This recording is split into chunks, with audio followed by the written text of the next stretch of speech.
여러분은 한정훈의 부동산 DJ 함께하고 계세요. 부동산 DJ. 네, 이번 시간 부동산 시장의 핫한 이슈 살펴보고, 그래서 우리는 어떤 방향으로 나아가야 되는지 이 부분 살펴보는 부동산 여기 이슈 시간입니다. 자, 다양한 이슈 쏟아지고 있는데, 뭐 관련 기사량, 누리꾼 댓글, 전문가 의견을 더해서 저희 이 부디 채널만의 5대 이슈를 저희가 이번 주 한번 뽑아봤습니다. 5대 이슈. 5대 이슈. 5대 이슈. 이번에는 5대 이슈입니다. 5위부터 4위까지는 좀 간단하게 소개를 해드릴게요. 먼저 5위입니다. 이런 거 좀 효과음 옆에서 해주세요. 네. 5위. 짠. 짠. 아, 빠밤. 이거 아니야? 너무 올드한가?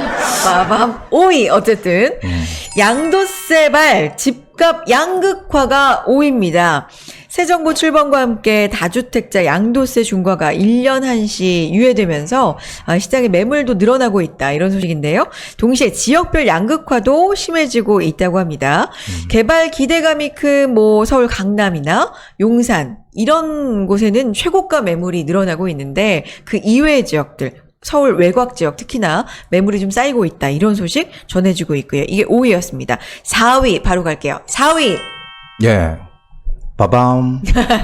자녀 1인당 무상증여 한도가 5천만 원에서 1억 원으로 상향될지도 모른다는 소식인데, 요거는 어떤 내용인지 부디가 좀 부연 설명해 주시면 좋을 것 같아요. 예, 우리가 이제 그 자녀한테 증여를 할 때 네. 미성년자한테는 본래 2천만 원까지는 증여가 되고요. 세금 안 내고. 그리고 미성년자가 아닌 성인 경우에 5천만 원까지 본래 그 증여를 할 수가 있었어요. 네네. 세금 없이. 네. 그리고 이제 그 나머지는 이제 뭐 50%까지 10에서 50%까지 차등해서 세금을. 네. 그 증여세를 내는데 네네. 근데 이거를 지금 미성년자한테 5천만 원까지 올린 거죠. 증액 원래 2천이었다가 5천으로 미성년자한테는. 그리고 이제 이 성인들 다 큰 네. 자녀들한테는 1억까지로 지금 좀 바꾸겠다. 원래 5천이었는데 성인은 1억으로. 그렇죠. 그래서 제가 이제 현재 이제 어떤 시장 흐름이 재개발 재건축이라고 얘기를 했잖아요. 그렇죠. 근데 우리가 자녀한테 물론 내가 돈을 줄 수만 있다면 정말 뭐 행복하겠지만 또 못 주는 분도 상당히 많죠. 아, 그럼요. 예, 그냥 손만 안 벌리면 다행이다. 집에 와가지고 손 벌려. 이제 이런 얘기들 많이 하는데. 네. 근데 부모 마음은 내가 조금이라도 있으면 뭔가 주고 싶잖아요. 그렇죠. 예, 그런데 우리가 사실 1억이란 돈을 갖다가 줘버리면은 그 1억이란 돈은 쓰는데 금세 쓰거든요. 그냥 잠깐 사이에 쓸 수 있어요. 그냥 현금으로 사실 쓰고자 마음 먹으면 그럼요. 돈이라는 건 금세 물처럼 써요. 나갈 수 있어요. 맞아요. 근데 그거를 개발이 가능한 이런 재개발 지역에 그런 우리가 투자할 수 있는 물건을 사주는 거예요. 그러면은 지금 뭐 성인 같은 경우에는 미성년자가 아닌 경우에는 1억까지 만약에 되면은 네. 1억까지 만약에 실제 전세 끼고 우리가 재개발 가능한 지역에 빌라를 산다. 그러면은 1억은 세가 없으니까 1억 원 주고 그리고 1억까지는 1,000만 원이거든요. 10%니까.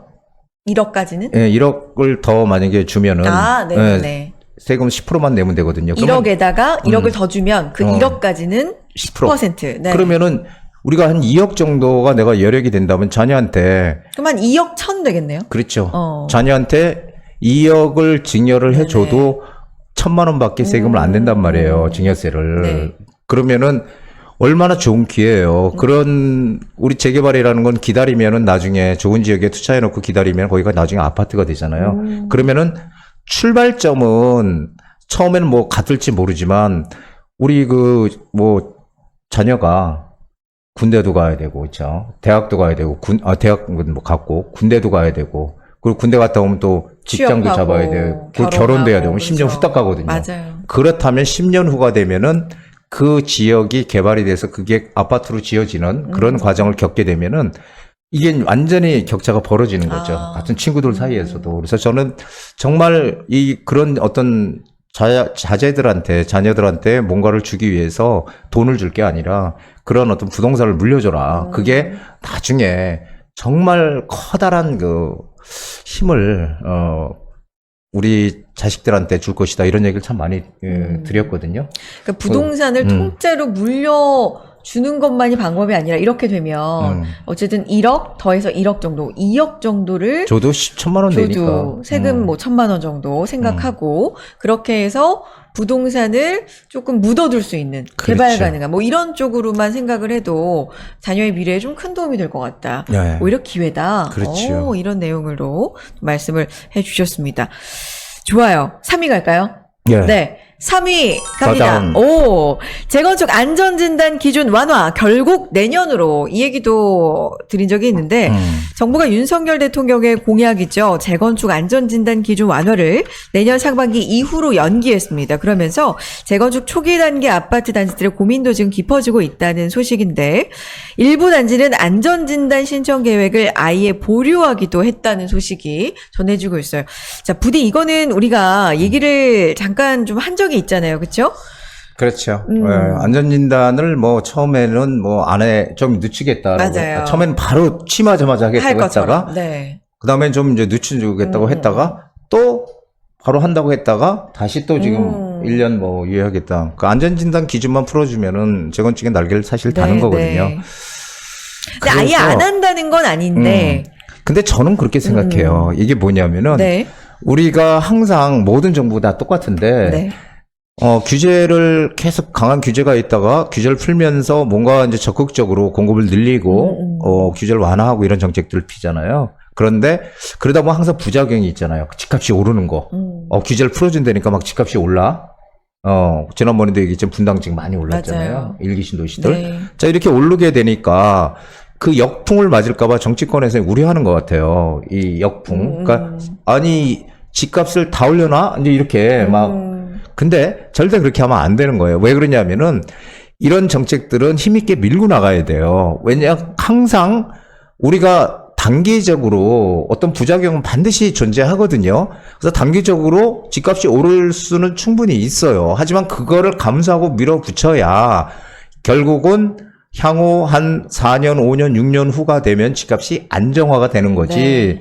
그거를 그 어떤 여론이라든지 이 질책이 무서워서 집값이 막 올린다 이런 질책이 무서워가지고서 그걸 갖다가 시기를 조절하다 보면은 이도 저도 아닌 게 된다. 그러니까 지금 우리 속담에 그런 거 있잖아요. 구더기 무서워서 뭐 장 못 당그랴. 그렇죠. 네. 그런 거랑 저는 똑같다고 봐요. 그렇죠. 맞아요. 이게 그런 비유 많이 하잖아요. 뭔가 풍선이나 큰 바람이 들어있는 공을 억지로 이렇게 눌렀다가 갑자기 놓으면 이게 더 팡 하고 튀잖아요. 뭔가 이렇게 억지로 규제를 좀 눌렀다가 이게 오히려 한꺼번에 좀 튀지 않을까. 그러니까 이게 방법이 좀 이거 말고는 없을까라는 생각을 저도 좀 하게 되네요. 그래요. 그래서 조금 뭔가 좀 강하게 네. 밀어붙일 때는 밀어붙여서 오히려 그게 중장기적으로 볼 때 시장을 안정화시키는 가장 큰 대책이다. 저는 그렇게 생각을 합니다. 알겠습니다. 3위였습니다. 재건축 안전진단 기준 완화가 결국에는 좀 미뤄졌다라는 소식이었고요. 자, 2위 가겠습니다. 2위. 짜잔! 좋아요. 네. 계속해서 2위는요. 네. 주택 임대차 3법 전월세 신고제 계도 기간 연장 소식입니다. 취소가 아닌 이것도 연장이에요. 본래 6월 1일부터 맞아요. 1년간, 네네. 지난해에서 1년간 유예기간을 줬거든요. 네. 전월세 신고제는 임대차 3법 중에 하나인데, 이게 가장 벌금도 마지막에. 물 수도 있었고. 예, 네. 이거는 이제 한마디로 그거예요. 이 과세 투명성, 과세 형평성, 그래서 세금 탈루를 막겠다. 네. 그리고 예전에는 임대사업자 신고를 안 해도요, 안 하면은, 이게 노출이 안 됐거든요. 이게 내가 도대체 월세 임대소득을 얼마를 가져가는지 네, 이런 네. 것들이 전혀 노출이 안 됐는데, 근데 이제 이게 신고제가 시행이 되면은 소득이 다 임대소득이 다 노출이 되는 거예요. 그렇죠. 예, 그러다 보면 이제 세무당국이 손쉽게 이제 소득세를 부과할 수 있겠죠. 네. 그럼 뭐 공시가격도 상승해, 종부세도 늘어. 그러니까 임대인의 어떤 부담이 세금 부담이 크게 이제 늘어나는 거죠. 그래서 지금 뭐 제가 그 조사한 걸 잠깐 보면은 네. 서울에서 임대용으로 사용 중인 주택 중에서 임대료 파악이 가능한 임대주택이 41.7%에 불과하대요. 그리고 58.3%는 정보가 없어. 그 58.3%는 반대로 얘기하면 안 낸다는 거죠. 세금을.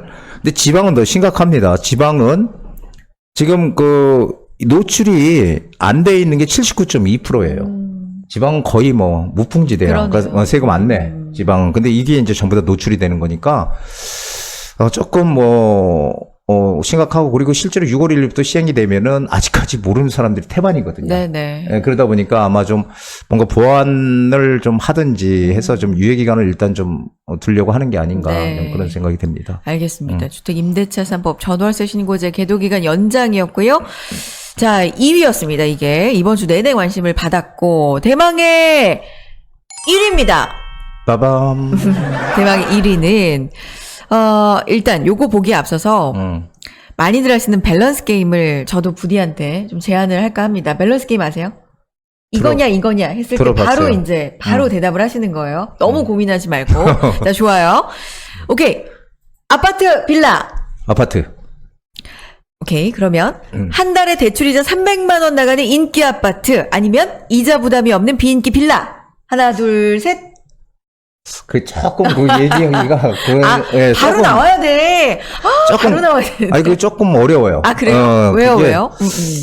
아파트 300만 원을 낸다. 이자로. 근데 내가 만약에 돈이 많으면 전 낼 것 같아. 그럴 수 있지. 예. 근데 아파트에다가 돈이 많아, 내가. 300만 그러면 원씩. 뭐 300만 내면 되지. 네네네. 근데 이제 만약에 빌라도 또 문제예요. 이게 차이가 있어.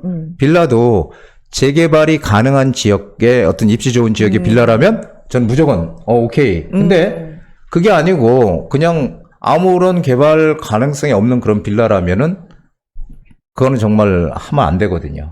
그래서 이것도 조금 양면성이 있는 것 같아요. 아파트도 그렇고 빌라도 역시 그렇고. 부디는 부동산에 관련해서는 이제 그렇게 아무리 게임이라 그래서 뭐다 이렇게 안 해. 조금 더 그거는 잠깐만요. 좀 생각을 해봐야 돼요. 이런 이제 스탠스이신데 맞아요. 근데 사실 요거 밸런스 게임으로 제안했지만 누구라도 선뜻 결정하기가 어렵죠. 말씀하신 것처럼 한 달에 대출이자 300만 원이 뭐 누구 진짜 쉬운 말로 애 이름이니까 그렇죠. 굉장히 큰 돈인데 이걸 내가면서까지 가치가 있는 아파트인지 그리고 빌라도 마찬가지죠. 개발 가능성이 있는지 이런 거 꼼꼼하게 좀 따져보셔야 될 것 같고요. 그래서 오늘 1위이자 본격적으로 알아볼 이슈는 역대 최고치에 다다른 빌라 매매 현상입니다. 제가 좀 소개를 해드릴까요? 이번 주 서울시 부동산 정보광장 발표에 따르면요. 지난달 그러니까 올해 4월 빌라 매매량이 3,186건이었습니다. 그런데 아파트는 1,394건이거든요. 그러니까 이걸 비교해보면 빌라 매매가 아파트보다 약 2.3배가 많았던 거예요. 거래 신고 기한이 이달 말까지이기 때문에 아직 최종 몇 건이다 이렇게 단정할 수는 없는 상황인데 그래도 빌라가 아파트보다 훨씬 많이 거래가 되고 있는 건 좀 당연해 보이고요. 이런 현상이 비단 어제 오늘 일만이 아닙니다. 2006년에 관련 통계가 집계되기 시작한 이래 빌라의 거래 비중이 역대 최고치에 달했다고 하고요. 자, 오늘 그래서 그 원인부터 빌라냐 아파트냐 좀 비교하는 시간 저희가 가져볼까 하는데 부디 이 얘기를 우리가 빌라가 아파트 거래량을 추월했다는 얘기가 제가 기억하기로는 꽤 됐어요. 이게 한두 달 된 얘기는 아니거든요. 그렇죠. 이게 본래는 네. 추월할 수가 없는 거거든요. 그러니까. 왜냐하면 아파트 선호도가 높기 때문에. 그러니까. 근데 한 1년은 넘은 것 같은데. 아마 2020년 네. 말부터 그쵸. 역전 현상이 벌어졌던 맞아요. 것 같아요. 네네. 한 지금 16개월째인가 계속 지속이 된다고 그쵸. 지금 저도 네네. 놀랐습니다. 이렇게 네. 오랫동안 지속이 된다는 거에 대해서. 왜냐면 제가 그래서 작년에 이런 통계들 소개해드리면서 네. 참 올해는 빌라의 시대다 이런 얘기를 좀 해드렸던 것 같거든요. 네. 근데 이게 끝나지 않고 16개월 계속 이어지는 거잖아요, 지금. 그렇죠. 네. 그래서 지금 사실 아파트하고 빌라하고 그건 뭐 다들 아시겠지만 일단은 아파트는 가격이 너무 비싸고. 그렇죠. 그렇죠. 그러다 보니까 아파트를 투자하기는 지금 조금 부담이 상당히 되는 거죠. 그러다 보니까 빌라 쪽으로 이렇게 상대적으로는. 간다. 상대적으로. 네.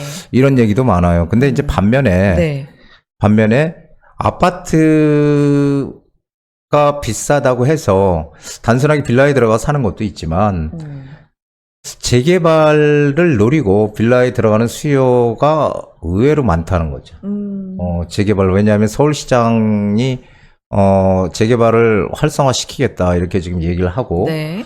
매년 지금 이제 앞으로도 계속 이제 그런 식으로 이제 진행이 될 것 같거든요. 그러다 보니까 이 빌라에 대한 수요가 급속도로 또 늘어나는데 일조를 한 게 아닌가 싶습니다.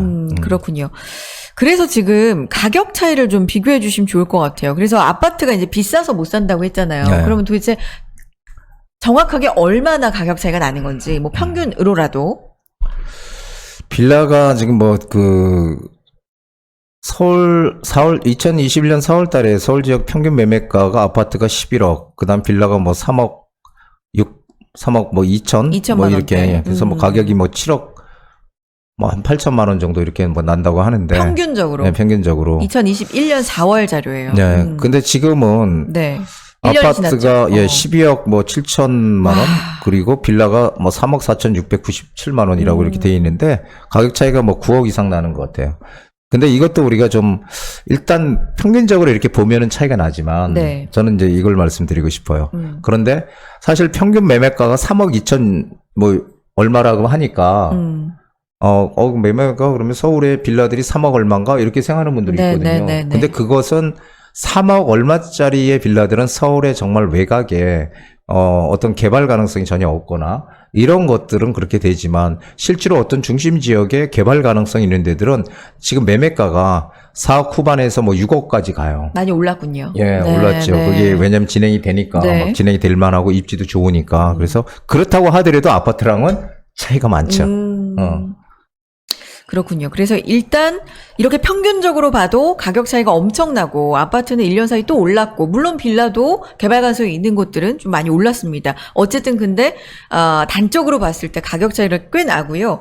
그래서 가격이 비싸도 대출이 잘 나오면 또 사실 텐데 대출이 어렵잖아요. 그렇죠. 그렇죠. 대출이 지금 아파트는 완전히 막혀 있는 상황이죠. 그렇죠. 물론 뭐 DTI, 뭐 LTV, DTI, LTV 뭐 풀어도 DSR을 막으면 별로 의미가 없거든요. 근데 이제 현 정부에서 좀 겁을 많이 내는 것 같아요. 그런 거 풀어줬을 때 또 막 그냥 대출을 받아서 막 투자를 할까 싶어서. 집값을 급격하게 자극하지 않을까. 근데 이제 빌라 네. 같은 경우는 상대적으로 이제 대출 규제가 그렇죠. 상대적으로 좀 덜하죠. 그다음에 뭐 금리 인상이라든지 이자 부담 이런 것들 때문에 또 영향을 지금 받지 않나 싶습니다. 알겠습니다. 자, 그래서 이제 가격 받고 앞서서 말씀해 주신 것처럼 이 가격 때문만은 또 아니다. 빌라 자체에도 호재가 있다. 개발 호재를 보고 들어가신 분들 상당히 많다라고 말씀을 해 주셨으니까 요 부분 짚어보면 좋을 것 같아요. 좀 냉정하게. 그래서 빌라냐 아파트냐 고민 진짜 많이 되실 거거든요. 근데 내가 돈이 좀 모자라도 그래도 상품을 아파트를 선택할 것인가? 좀 안정적이라는 이유로. 그래도 빌라의 개발 호재를 볼 것인가? 이걸 좀 냉정하게 봐주세요. 장단점을.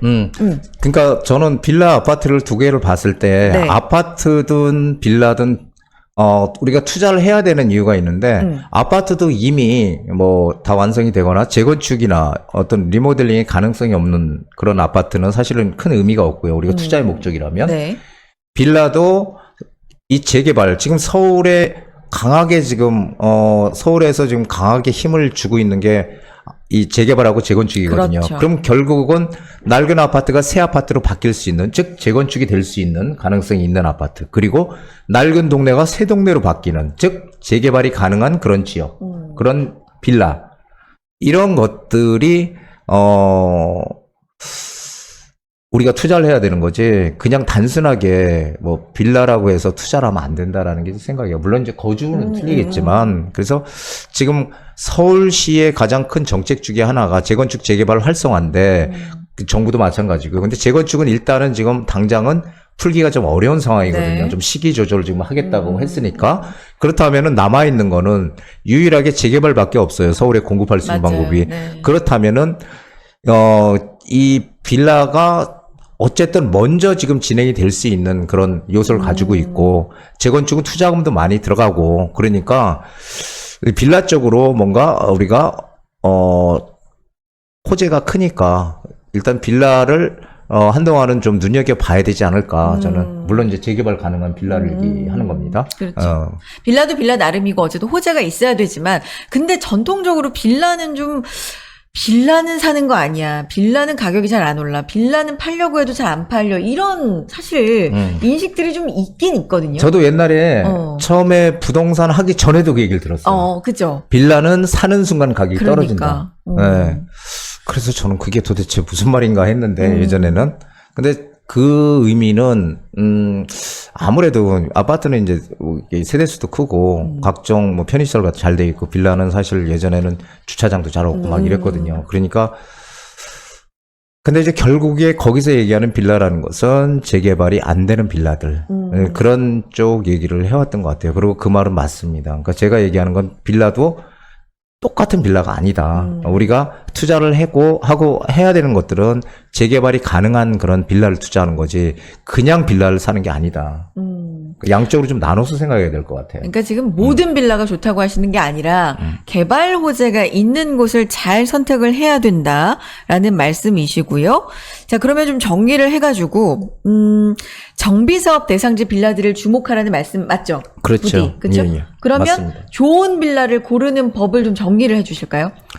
일단은 입지가 상당히 중요하고요. 그리고 제가 이제 한 거의 20년 가까이 떠들었던 게 역세권에 위치해야 된다. 네. 일단 물론 이제 항상 예외라는 건 있어요. 예외 없는 규칙은 없다고 얘기하듯이 하지만 일반적으로 역세권에 붙어 있는 그런 이제 빌라가 중요하다. 그리고 그 지역이 개발이 가능한 그런 지역이냐. 그리고 항상 제가 말씀드리지만 입지의 가치가 부동산의 가치다라는 얘기를 많이 드렸거든요. 그 입지 가치가 좋은 곳. 그러니까 누구나 선호할 수 있는 곳이어야 된다는 네네. 거죠. 그러니까 내가 선호한 곳, 나는 공기 좋고 산 밑자락이 좋다. 그건 자기가 선호하는 거지.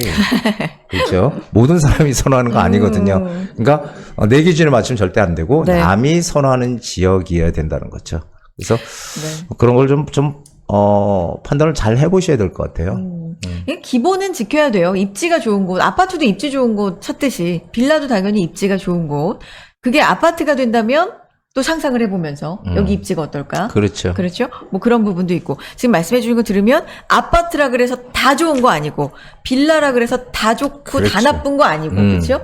입지에 따라서 그리고 개발 가능성에 따라서 좀 꼼꼼하게 살펴보셔야 될 것 같고요.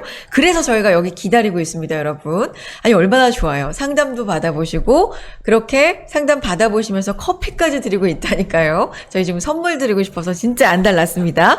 많이 궁금하신 점 있으시면 매수 고민, 매도 고민, 뭐 여러 가지 고민 좋습니다. 부동산에 관련된 거랑 뭐든 환영하니까요. 전화 주시고 문자 남겨주시고 이메일도 보내주시기 바랍니다. 빌라가 모여서 여기 아파트 되고 아파트가 모여서 건물 되고 건물주도 되고 이거 맞아요? 맞죠. 맞아요? 그러니까 재테크라는 거는 처음에 작게 시작을 하는 거예요. 네. 내가 있는 금액을 어떻게든지 불려가는 게 재테크예요. 제가 정말 많이 말씀드리는 거지만 네. 1억 천금이라는 건 사실 없어요. 어떻게든지 재테크라는 거는 내가 1억을 투자해서 아니면 5천만 원을 투자해서 1억을 만들고 네. 1억을 만들었으면 그걸 또 투자해서 2억을 만들고 2억을 가지고 또 4억을 만들고 이런 단계의 과정을 거쳐야 재테크가 이게 정상적으로 돼서 내가 부자가 되는 거지 한 번에 1억 천금이라는 거는 그거는 뭐 될 수는 있겠죠. 재수가 좋으면. 근데 우린 재수를 보고 투자하면 안 되고. 맞아요. 그러니까 그런 것을 좀 잘 봐서 우리 보통 보면은 야 부동산 투기꾼들 막 이렇게 욕하는 분들이 있거든요. 그렇죠.